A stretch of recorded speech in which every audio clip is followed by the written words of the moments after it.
Bismillahirrahmanirrahim. Assalamualaikum warahmatullahi wabarakatuh. Rabbi shodri shodri wa yassirli amri wahlul 'uqdatam min lisani yafqahul qawli, amma ba'du.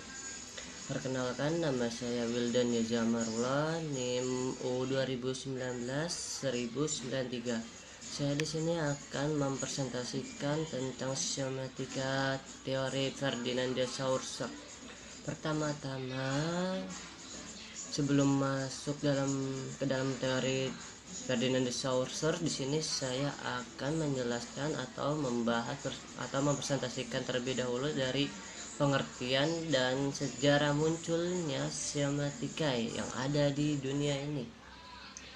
Pertama, secara etimologi, semiotika berasal dari bahasa Yunani, yaitu seme atau semion, yang berarti tanda. Secara terminologi, semiotika adalah ilmu yang mengkaji tentang tanda sign dalam kehidupan manusia. Hakikatnya, cirinya, peranannya, dan aturan pemakaiannya. Semiotika juga dianggap sebagai fenomena sosial dan budaya, sekumpulan tanda-tanda yang semua memiliki arti. Semiotika sendiri sudah ada pada tahun 330 sampai 264 sebelum Masehi. Yang menemukannya itu seorang filsuf yang bernama Zeno dari Yunani, yang meneliti tentang nangis dan ketawa. Nangis sendiri dan ketawa sendiri memiliki simbol tersendiri. Selanjutnya saya akan membahas langsung ke materi Ferdinand de Saussure. Pertama-tama, sebelum masuk ke teorinya, saya harus mempresentasikan biografinya terlebih dahulu. Biografi singkatnya terlebih dahulu. Saussure dilahirkan di Jenewa, Swiss pada bulan November 1857 dan meninggal dunia pada tahun 1913. Saussure dikenal dengan teori strukturalisme bahasa.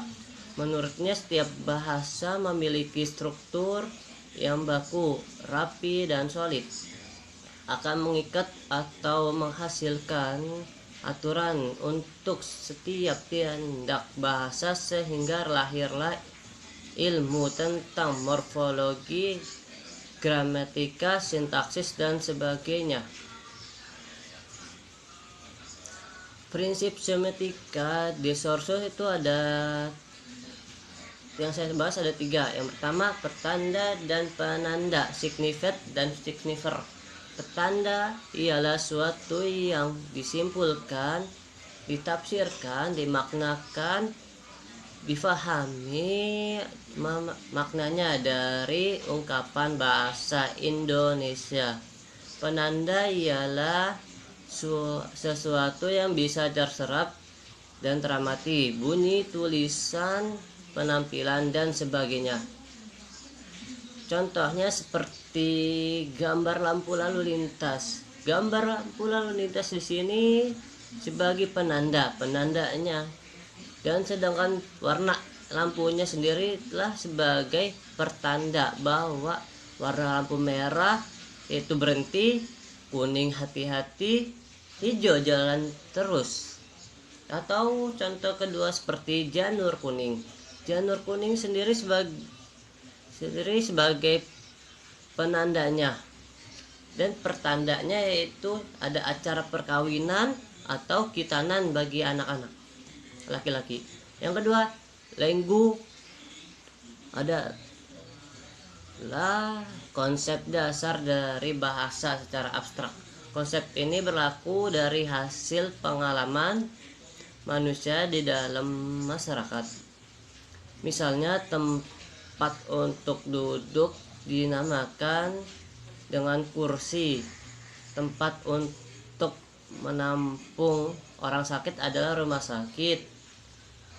Tempat untuk menimba ilmu adalah sekolah. Lenggu bisa dibilang muncul secara alamiah pada manusia. Yang selanjutnya, parol.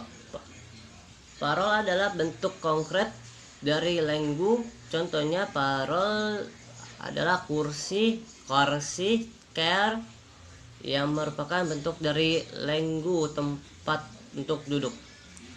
Rumah sakit dan hospital adalah bentuk parol dari lenggu, tempat untuk menampung orang sakit. Dengan demikian dapat kita simpulkan bahwa lenggu adalah sebuah sistem abstrak mengenai konsep sesuatu bahasa, sedangkan lenggu adalah bentuk konkret atau pengejawantahan dari sebuah lenggu. Oleh karena itu, bentuk parol suatu bahasa lebih banyak daripada lenggunya. Yang ketiga, sinkronik dan diakronik. Diakronik adalah peristiwa yang terfokus pada waktu kejadian dari awal hingga akhir. Sedangkan sinkronik adalah peristiwa yang terfokus pada inti kejadian. Diakronik dan sinkronik dibedakan dari kefokusan penyampaian. Contohnya seperti konsep sholat pada masa pra-Islam dengan pada masa Islam. Contohnya itu ada di bawah.